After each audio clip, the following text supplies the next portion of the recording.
It's easy to keep your iPhone or iPad up to date with the latest features and security enhancements. We'll walk through how to update your device wirelessly and how to update it using your computer. Before you start, make sure you back up your device, plug it into power, and connect to Wi-Fi.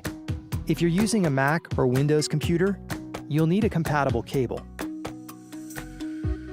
Let's start with updating your device wirelessly. When there's an update available for your device, you might get a pop-up on screen which you can tap to install the update. Otherwise, you can open Settings, tap General, and tap Software Update. In iOS 13.6 or later, automatic updates are on by default. Your device will update automatically overnight while it's charging, although some updates may need to be installed manually.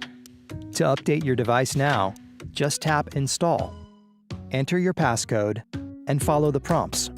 If you see a message saying that you need more space on your device for a wireless update, you can delete content manually or update using your computer.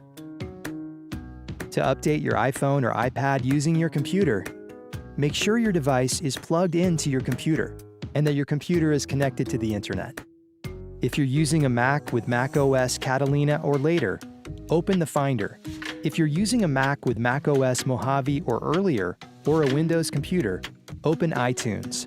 You may see a message about updating your device when you connect it to your computer. Otherwise, locate your device in the sidebar and make sure you're in the General tab. In some versions of iTunes, this may appear as Settings. Next, click Update. Then click Download and Update, and follow the prompts. Now you can keep your iPhone or iPad up to date and enjoy all the latest features.